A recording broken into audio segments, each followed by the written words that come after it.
अस्सलामुअलैकुम viewers, welcome to हाले Noor's world.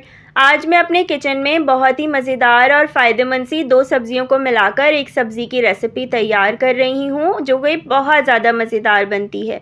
मैं बना रही हूँ शलगम पालक की सब्ज़ी। आइए देखते हैं कि हम इसे कैसे तैयार कर रहे हैं। इसे बनाने के लिए मैंने बर्तन में तेल गरम किया और इसमें 2 बड़े साइज़ की प्याज बारीक बारीक काट कर शामिल कर दी हैं।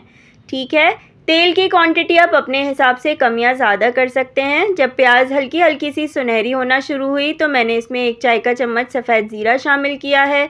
1 चाय का चम्मच इसमें जाएगा अदरक लहसुन का पेस्ट, और साथ ही अब इसको मैं थोड़ा सा चलाने के बाद इसमें शामिल करूँगी टमाटर। 3 बड़े साइज़ के टमाटर मैंने यहाँ पर मोटे मोटे से काट के शामिल किए हैं। कुटी हुई लाल मिर्च 1 चाय का चम्मच, पिसी हुई लाल मिर्च 1 खाने का चम्मच, पिसी हुई हल्दी 1 चाय का चम्मच और पिसा हुआ धनिया भी 1 चाय का चम्मच। नमक इसमें जाएगा हस्बे जायका, जिसकी क्वांटिटी आप अपने हिसाब से कम या ज़्यादा कर सकते हैं। मैंने तेल यहाँ पर ज़रा ज़्यादा क्वांटिटी में लिया है, आप चाहें तो तेल की क्वांटिटी बहुत कम भी रख सकते हैं। थोड़ा सा पानी डालने के बाद मैंने ढक्कन लगाकर इसको 10 से 15 मिनट तक पका लिया है। प्याज टमाटर बहुत अच्छे तरीके से नरम हो चुके हैं। मैशर की मदद से मैं प्याज टमाटर को घोंट रही हूँ। आप चाहें तो ये काम नॉर्मल चम्मच से भी कर सकते हैं। बस अब मैं इसमें शामिल करूँगी शलगम।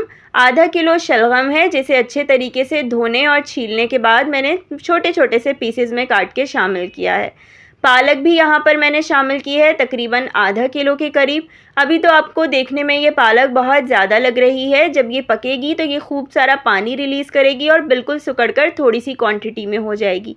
पहले आधी पालक डालकर मैंने इसको मिक्स किया है, क्योंकि पतीली में जगह जो है वो थोड़ी सी कम लग रही थी मुझे। और इसको थोड़ा सा मिक्स करने के बाद अब मैं इसमें बाकी की पालक भी शामिल कर रही हूँ। झटपट से बनकर ये सब्ज़ी तैयार हो जाती है और बहुत मज़ेदार लगती है।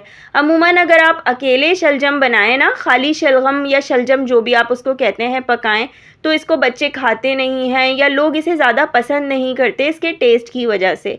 तो अगर आप शलगम को पालक के साथ पकाएंगे तो ये बहुत ज़्यादा मज़ेदार बनकर तैयार होती है सब्ज़ी। साथ ही ये बहुत ज़्यादा फ़ायदेमंद भी होती है। दोनों चीज़ें डालने के बाद इसको मिक्स किया मैंने, और बस आपने इसको इतनी देर पकाना है कि दोनों चीज़ें अच्छे से गल जाएं।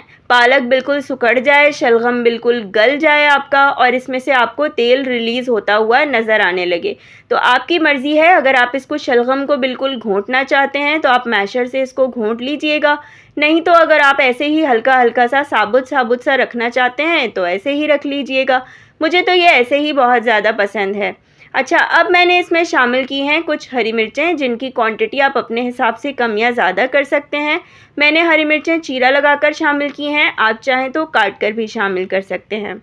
देखा आपने कितनी सिंपल सी रेसिपी है, और ये शलगम और पालक की सब्ज़ी बहुत ही ज़्यादा फ़ायदेमंद होती है, क्योंकि शलगम में खूब सारा विटामिन ए, के, सी और कई सारे मिनरल्स जैसे कि कैल्शियम, पोटेशियम, आयरन वगैरह मौजूद होता है, और इसमें फ़ाइबर का कंटेंट भी काफ़ी ज़्यादा होता है, तो ये कॉन्स्टिपेशन भी नहीं होने देते। अच्छा, पालक में भी आयरन मौजूद होता है, कैल्शियम और विटामिन के होता है।